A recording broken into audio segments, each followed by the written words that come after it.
Ladies and gentlemen, New York Democrats finally did it. They devoted their lives and souls to getting this man, getting Trump at all costs. It's 2023. They've been investigating hush money payments since, 2016. He wasn't a Russian operative. He didn't pressure investigators or people in Georgia. He didn't commit any tax crimes, although MSNBC had all of those scoops. Every single story about Trump, including this one, was based on false and absurd allegations, but they did indict them, and they finally got him! They finally got him! Oh my God, Democrats must be so happy leveling the U.S. government, state and federal government against their direct political rival, which is what an authoritarian or totalitarian or despot would do. But anyway, CNBC, New York grand jury indicts Trump in hush money payment case. We'll read this. A New York grand jury indicted Donald Trump in connection with a hush money payment to Stormy Daniels made by his former lawyer Michael Cohen. Trump will be the first U.S. president to be charged with the crime. It's not what he did was not a crime, but it'll be very difficult for them to convict him, although anything's possible in New York when you have Democrats and almost certainly people in charge of Trump's fate desperate to get him out of 24. They want a single party. The good Adam Kinzinger, Liz Cheney is a good Republican. The Bush, Cheney, and Rumsfeld, Mitt Romney. The Republican they would steamroll every single year during a presidential contest. The Republican that gets wonderful media coverage and serves as a little pawn of Democrats. But anyway, they want never-ending military conflict. That's a big part of all of this. That's why they're going after Trump. Because he doesn't like endless invasions that we're seeing right now in Europe. That wouldn't have happened under Trump. But anyway, the indictment stems from Trump's company describing the reimbursements to Cohen as a legal expense. This is what he's going to serve prison time for? You have Hunter with 150 business transactions to the tune of millions upon millions of dollars from corporations, sometimes serving as fronts for intelligence agencies in adversarial countries, but get Trump for okay, so the indictment stems from Trump's company describing the reimbursement to Cohen as a legal expense. It's not even the payment to Stormy. It's the business reporting, okay? Cohen paid Daniels $130,000 before the 2016 presidential to keep her quiet about an alleged encounter with Trump. Okay. A New York, so it wasn't even the hush money payment. It was how he described the payment within his business, or how he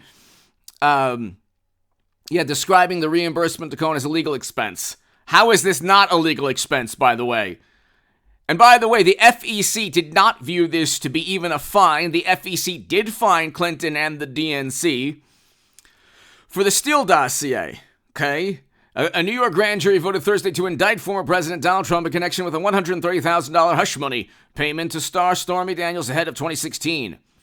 Trump is the first president to be charged with a crime. The indictment comes as he is seeking the 2024 Republican presidential nomination. Very good of Democrats to go after the direct political rivals. Isn't this what you accused? Isn't this what you impeached Trump of doing? You impeached Trump in 2019 for asking a question. Asking a question during within a transcript and an ellipsis. But this is not only Democrats. By the way, Democrats in district attorney, high-level Democrats in Georgia, prosecutors and Democrats in New York, on record as saying they're going to go after Trump, getting their position of authority by running on a platform of getting Trump. But you have rampant criminality in the Democratic Party side. Rampant. The New York Post was censored by Twitter because of the truth. This, with the jury of only liberal Democrats who despise Trump. By the way, we had record low poverty in 2019, according to CNN, and record highs in household median income. How is it moral in any way to go after a man who had a great economy and a great foreign policy? A foreign policy that brought home Americans. But see, again, Adam Kinzinger and Liz Cheney, for example, voted alongside Trump 90+% of the time in Congress, according to 538's Tracking Congress in the Age of Trump. But they disagree when it comes to media coverage, when it comes to never-ending military battles. This is why you want to vote for Trump. This is why Trump will probably easily, he gets Georgia and Arizona. I mean, you have to get Georgia and Arizona. It's going to be Hillary Clinton versus Donald Trump. Hillary is going to be the nominee for the Democratic Party. Now, they were going to indict Trump. They're going to charge him and arrest him. That failed miserably. And I think they realize now that they had to go ahead with it. I think they realize now that they don't have a case. Everybody from Alan Dershowitz to every legal scholar that is looking at this objectively states there's no case. There are a number of really wonderful legal scholars that state there's no case. Even the ones that aren't really fans of Trump, there is no case here. But New York is out to get a political rival of the Democratic Party. This only makes him, everyone on the planet knows, this has nothing even to do with the hush money payment. It's how he categorized the payment from a business perspective. So the charge stems from the Manhattan District Attorney's investigation into how Trump Organization recorded a reimbursement to Trump's then lawyer Michael Cohen after Cohen paid Daniels to keep her quiet. But that was a business expense. There was a confidentiality agreement. It wasn't an FEC violation. And he was, a personal expenditure. Okay, that's what they're getting him on that. Okay. It was a personal expenditure, so the FEC is not going to fine him because it's a personal expenditure. But because it's a personal expenditure and he used the business, they're going to go after him for that. Okay. And they're going to put him in prison for that. And so my question is, if Hunter gives 10% to Joe of his earnings through very shady deals predicated upon influence within the U.S. government or giving influence that emanates from within the U.S. government, maybe that's a crime? I don't know.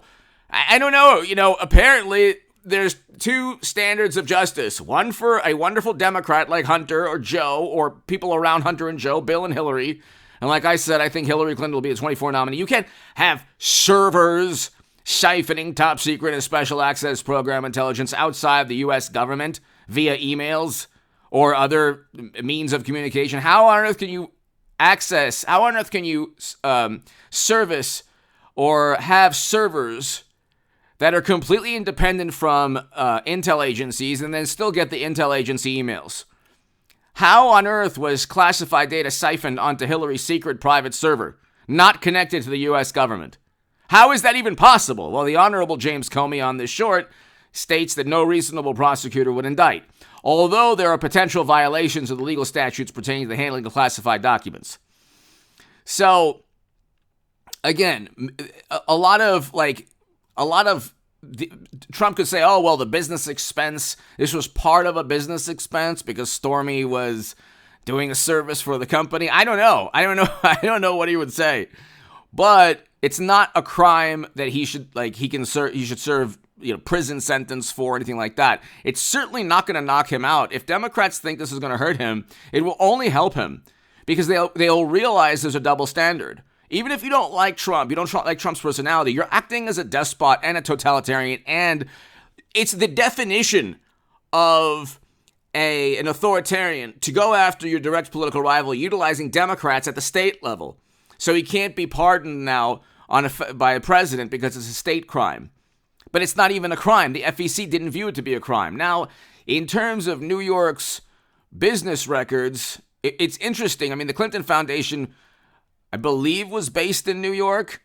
And you're talking about a complete fiasco in terms of how that foundation was run. Do you think New York said they investigated for 2 seconds in 2016, found nothing? Clinton Cash, the book, found 1 million different examples. And the New York Times even wrote about the Uranium One deal.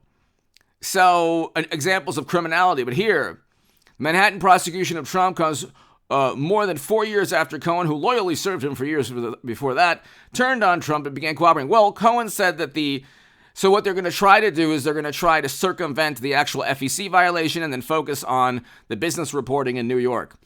Still not going to knock him out. It's actually going to help him tremendously for 24. Yet again, Democrats failed to read the room. Give me your thoughts below. Hit subscribe to this channel right now. I'll be back with a live stream tonight. Thank you.